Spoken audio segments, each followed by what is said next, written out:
Joseph और Christina की शादी को 2 साल हो गए थे। इत्तेफाक से उनकी शादी क्रिसमस के दिन ही हुई थी। हर साल वो बड़े धूमधाम से अपनी वेडिंग एनिवर्सरी और क्रिसमस सेलिब्रेट करते थे, लेकिन उनका एक बहुत गहरा राज था जो उनके अलावा किसी को नहीं पता था। जोसेफ और क्रिस्टीना 2 साल से क्रिसमस के दिन बहुत से लोगों को अपने घर पर बुलाते थे, लेकिन 2 साल से लगातार जब भी उनके घर सब लोग जाते तो उनमें से एक गेस्ट कभी अपने घर नहीं पहुंचता था। वो जोसेफ और क्रिस्टीना के घर से निकलता तो था, लेकिन रास्ते में कहीं लापता हो जाता था। पुलिस ने बहुत छानबीन की, लेकिन कोई सुराग उनके हाथ नहीं लगा। उन्हें शक था कि जोसेफ और क्रिस्टीना कहीं ना कहीं इससे लिंक्ड हैं, लेकिन उनके हाथ कोई सबूत ही नहीं लगता था। इस बार जब दोनों पति पत्नी क्रिसमस की शॉपिंग करने के लिए बाहर गए थे, तो पुलिस ने चुपके से उनके घर में कैमरा लगा दिया। उन्हें लग रहा था कि वो ऐसा करके गलती कर रहे हैं, क्योंकि हो सकता है कि जोसेफ और क्रिस्टीना बेकसूर निकले। लेकिन एक बार सब कुछ क्लियर करने में कोई हर्ज नहीं था। हर साल की तरह इस साल भी एक गेस्ट गायब हो गया और उसका कोई पता नहीं चला।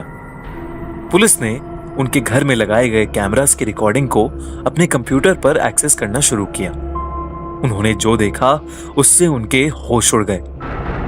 उन्होंने देखा कि जोसेफ और क्रिस्टीना अपने बेडरूम में उस गेस्ट को लेकर आ रहे हैं। क्रिस्टीना की हालत बहुत बिगड़ी हुई थी। उसके कपड़ों की फिटिंग बहुत खराब हो गई थी और देखने में ऐसा लग रहा था कि किसी स्केलेटन ने वो कपड़े पहने हों। साथ ही उसके हाथ और चेहरे के मसल्स दिखाई दे रहे थे, जैसे कि वो सड़ रही थी, लेकिन उसकी बॉडी अभी पूरी तरह से सड़ी नहीं है। वो उस गेस्ट को अंदर लेकर आए और उन्होंने उसे चेन से बांध दिया। ये देखकर पुलिस ऑफिसर विष्णु अपनी पूरी टीम को लेकर उन्हें पकड़ने के लिए उनके घर चले गए। वहां पर जब वो पहुंचे तो उन्होंने देखा कि क्रिस्टीना का चेहरा एक तरफ से फटा हुआ था। वो पहले से और पतली हो चुकी थी और उसकी पूरी बॉडी में पहले से ज्यादा हड्डियां दिखने लगी थीं। वो बहुत भयानक लग रही थी और उसकी हालत हर सेकंड खराब होती जा रही थी। पुलिस को देखते ही क्रिस्टीना ने पुलिस पर हमला कर दिया। जोसेफ जल्दी से उस गेस्ट को आग के पास ले जा रहा था। जैसे ही वो उसे जलाने वाला था, उस पुलिस ऑफिसर ने जोसेफ को पकड़ लिया। यहां क्रिस्टीना बहुत से पुलिस वालों को जख्मी कर चुकी थी, लेकिन उसका शरीर खत्म हुए जा रहा था। वो हर सेकंड के साथ और कमजोर होती जा रही थी। आखिर में क्रिस्टीना कमजोर होकर जमीन पर गिर गई और पुलिस ने उन लोगों को पकड़ लिया। कुछ ही देर में क्रिस्टीना की मौत हो गई। पुलिस वालों ने जब जोसेफ से पूछताछ की तो उन्हें पता लगा कि क्रिस्टीना बहुत पहले ही मर चुकी है, लेकिन जोसेफ ने वूडू और ब्लैक मैजिक की मदद से उसके शरीर को बचा कर रखा था।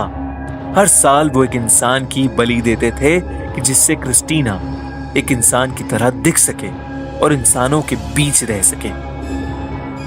वो असल में सिर्फ एक जिंदा लाश थी, जिसकी आत्मा उसके अंदर 1 साल तक ही रहती थी। फिर एक इंसान को मारकर उस आत्मा को फिर से 1 साल के लिए उसके शरीर से बांधकर रखा जा सकता था।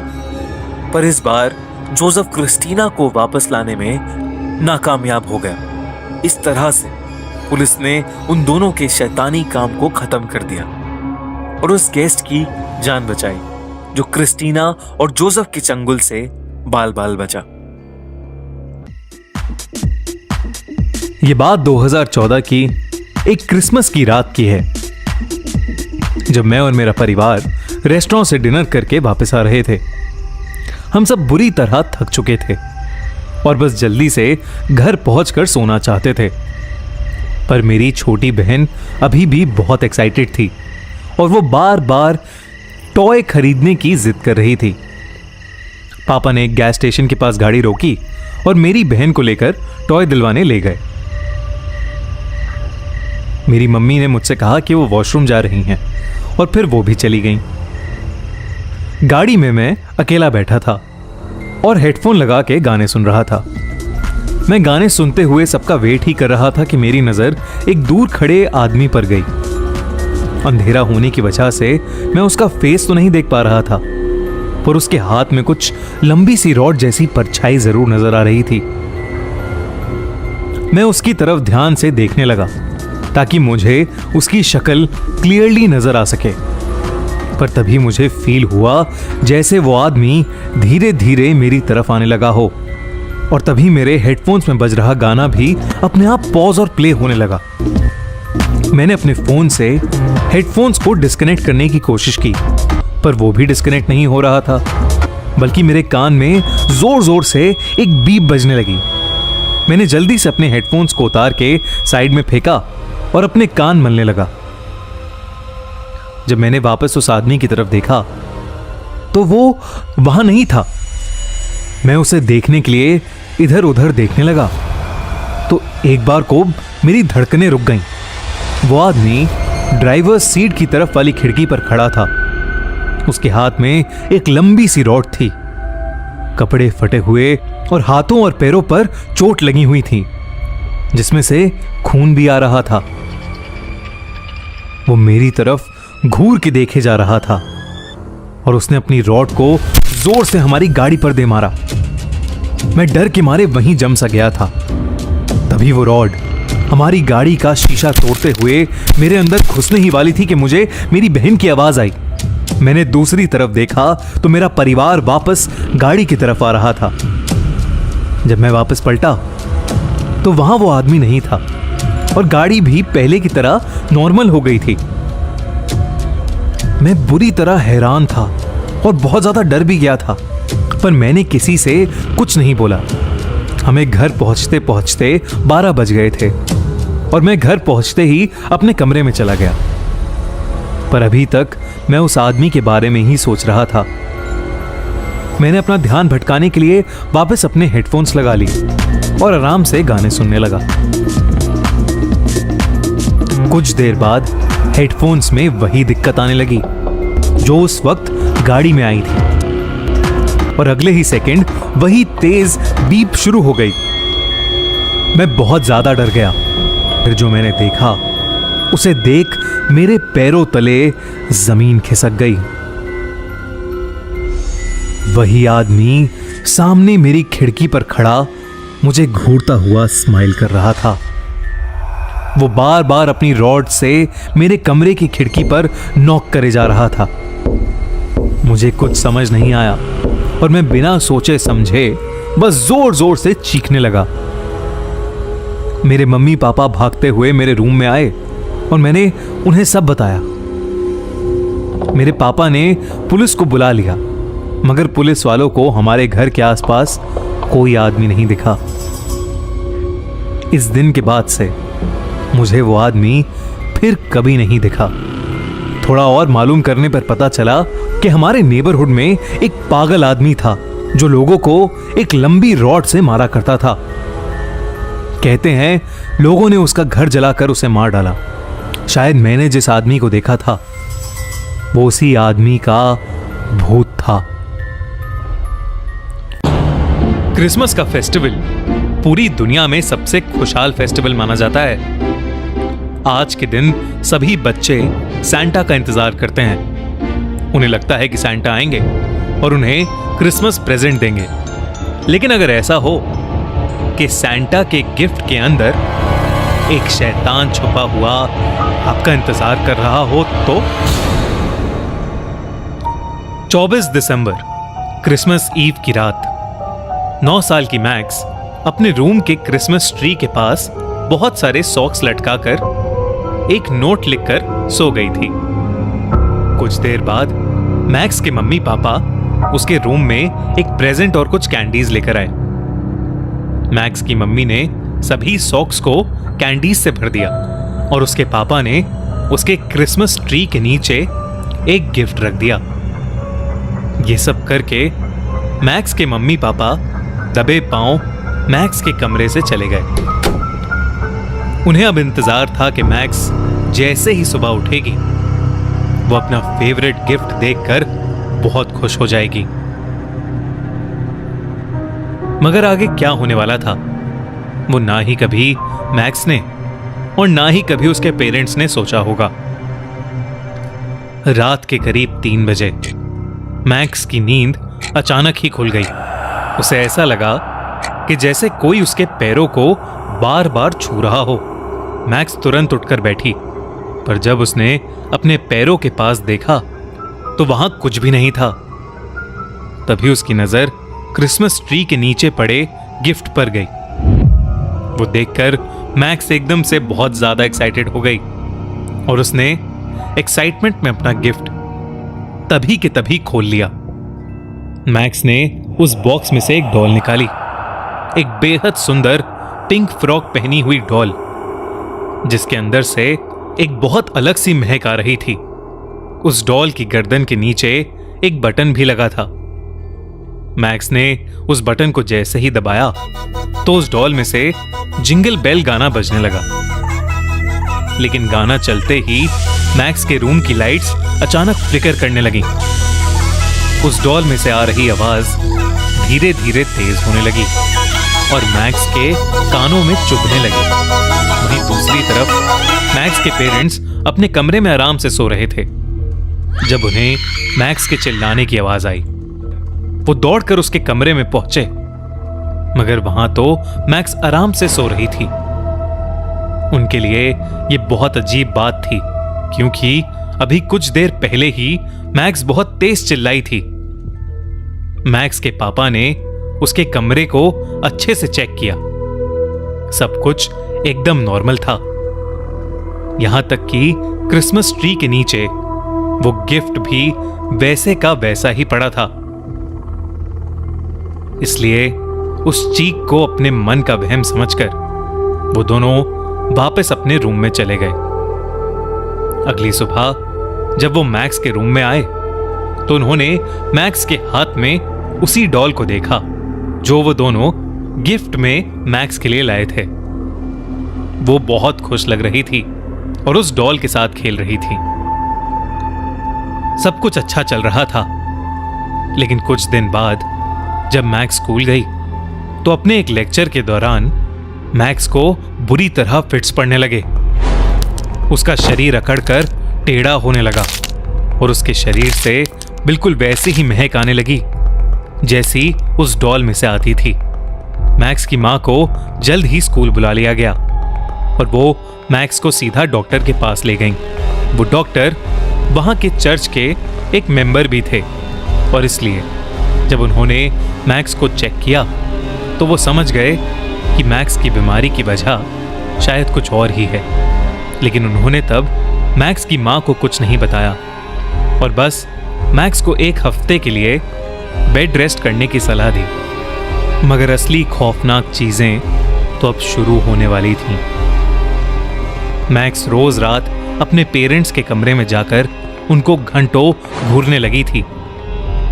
कभी कभी तो वो रात में उनके कमरे में जाकर उनके कमरे की दीवारों पर कुछ ड्राइंग्स बनाने लगती थी। उसके डॉल के अंदर से बजने वाला गाना कभी कभी पूरे घर में गूंजता था और धीरे धीरे उस घर में वही महक फैल गई थी जो उस डॉल में से आती थी। एक दिन जब मैक्स के पापा किसी काम से बाहर गए हुए थे तो मैक्स की मां की नींद अचानक खुल गई।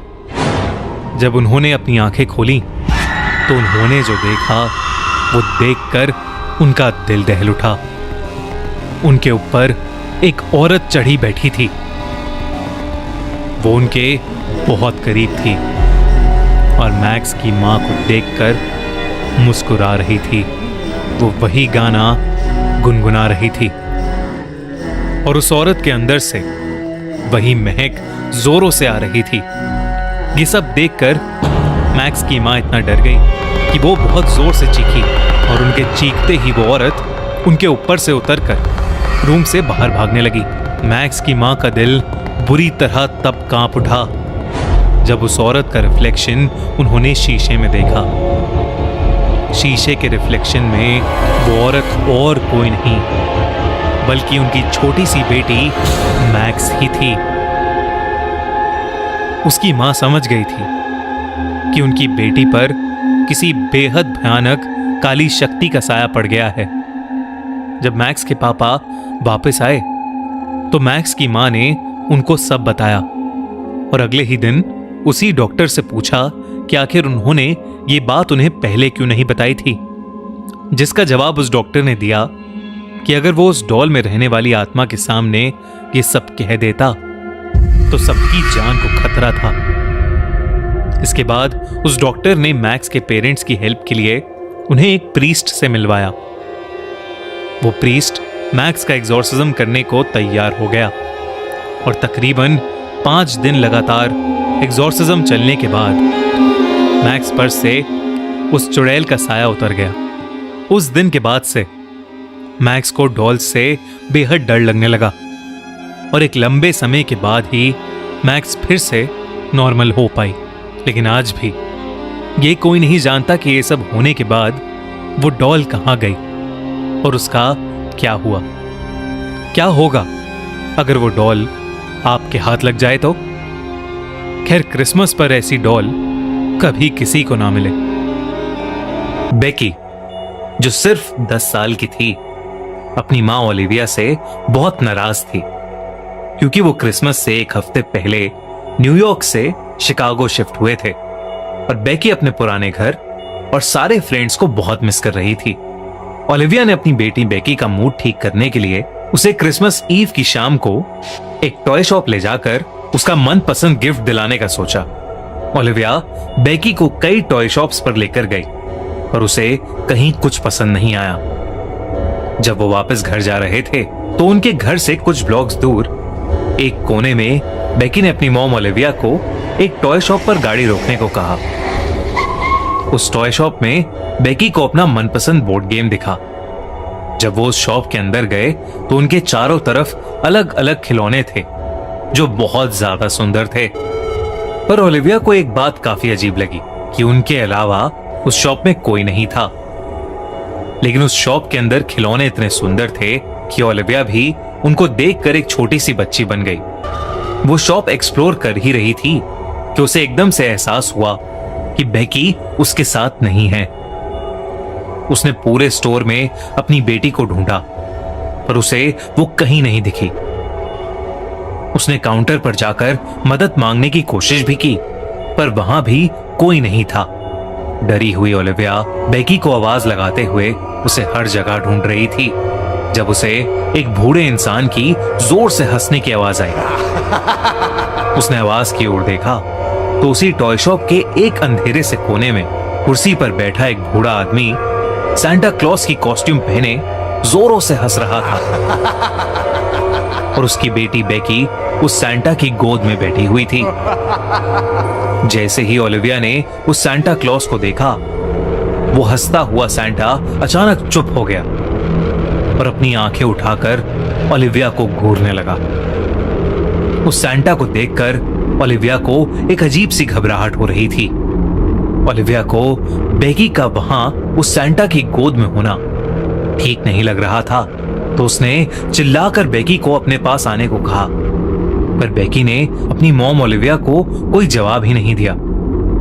ओलिविया जब उस सांता के पास अपनी बेटी को वहां से ले जाने के लिए पहुंची तो उसने अपनी बेटी को सांता को यह बोलते हुए सुना कि क्रिसमस पर ओलिविया बेकी को अपने दोस्तों से दूर ले आई है और वो इसलिए अपनी मॉम को बिल्कुल पसंद नहीं करती।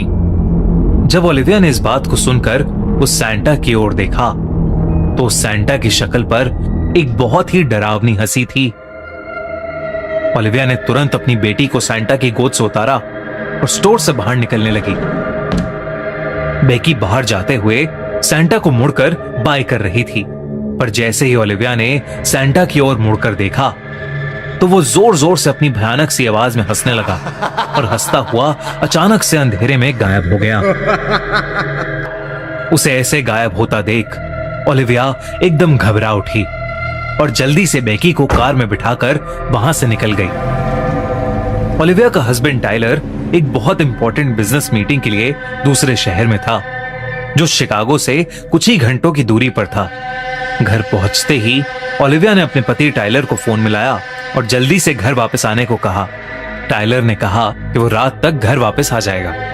रात होते ही ओलिविया ने घर को अंदर से बंद कर लिया और रात को अपनी बेटी को अपने कमरे में अपने साथ सुलाकर खुद सोने की कोशिश करने लगी।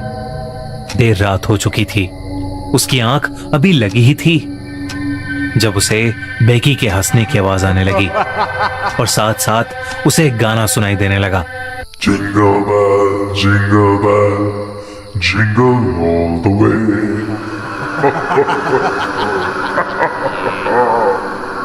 ओलिविया ने डरते हुए आंख खोली और जो उसने देखा वो देखकर उसके रोंगटे खड़े हो गए।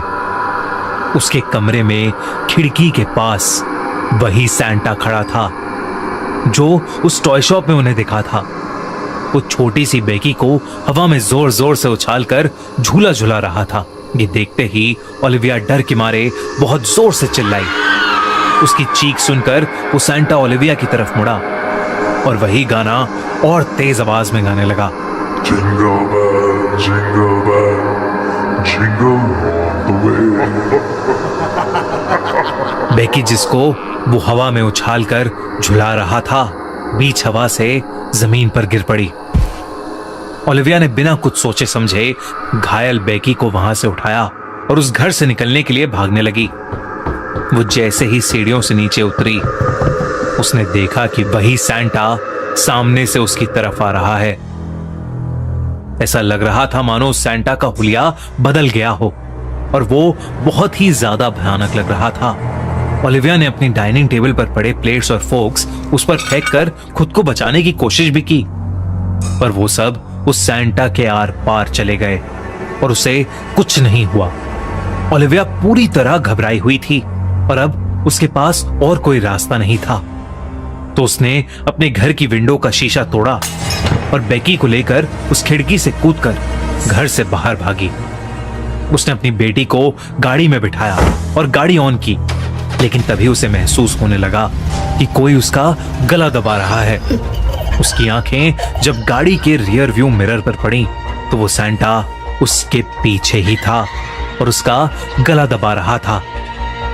उस सैंटा ने रोती हुई बेकी से कहा कि इस क्रिसमस उसका प्रेजेंट होगा उसकी मॉम की लाश। ओलिविया को सांस लेने में बहुत तकलीफ होने लगी और धीरे धीरे उसकी आंखें भी बंद होने लगी। जब उसकी आंख खुली तो उसका पति टाइलर और बेटी बेकी उसके पास बैठे थे और वो उसे होश में लाने की कोशिश कर रहे थे। टाइलर के साथ ओलिविया के कुछ पड़ोसी भी थे जो उसके घर का शोर सुनकर उसे बचाने आए थे और तब उन्हें ओलिविया अपनी कार में बेहोश पड़ी मिली थी। उन्होंने ही उसे हॉस्पिटल में एडमिट कराया था। जब उन्होंने ओलिविया का पूरा किस्सा सुना तो उन्होंने बताया कि वो टॉय स्टोर जिसमें वो गए थे वो कई सालों से बंद पड़ा है। कई साल पहले इसी टॉय स्टोर में एक पागल आदमी काम किया करता था जो क्रिसमस के दिन सैंटा क्लॉज बनकर लोगों के घरों में घुसता था और अपने मजे के लिए उन्हें डराता रहता था। एक दिन कुछ लड़कों ने उससे परेशान होकर क्रिसमस ईव की रात उसे वापस डराने के लिए उसकी टॉय शॉप में पटाखे जलाकर उसकी शॉप को बाहर से लॉक कर दिया। उसमें से एक पटाखा गिफ्ट रैप और क्रिसमस ट्री वाले सेक्शन में जाकर फटा, जिसकी वजह से उसकी पूरी शॉप जल गई और उसी आग में जलकर वो सैंटा भी मर गया। कहते हैं कि तब से हर क्रिसमस ईव पर वो खंडर अपने आप ठीक होकर कुछ लोगों को टॉय शॉप जैसा दिखता है और अगर कोई उस टॉय शॉप में जाकर उस सैंटा से कुछ मांग ले तो वो सैंटा उस इंसान के घर जाकर उसकी या किसी फैमिली मेंबर की जान ले लेता है। उसके पड़ोसियों ने बताया कि उस एरिया में कई ऐसे इंसिडेंट हो चुके हैं जहां लोगों ने उस डरावने सैंटा को देखा है। ये सब सुनकर ओलिविया ने अपने आप को खुशनसीब माना कि वो और उसकी बेटी उस रात बच गए। इस इंसिडेंट के बाद उन्होंने अपना घर भी शिफ्ट कर लिया, लेकिन उस भयानक सैंटा का चेहरा शायद ही ओलिविया कभी भूल पाएगी। कैसे आप सब, उम्मीद करता हूँ आप सब बहुत अच्छे होंगे। लास्ट तक इस वीडियो को देखना, बहुत ही मज़ा आएगा। कैसे please watch the end this video.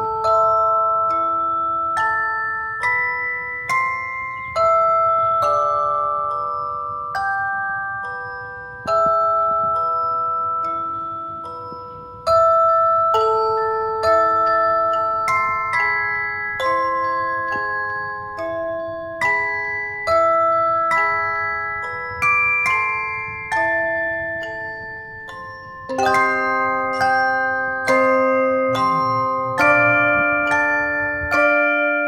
Guys सबसे पहले ये वीडियो देखिए, लास्ट तक देखना, बहुत मजा आएगा। चलिए वीडियो को शुरू करते हैं।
you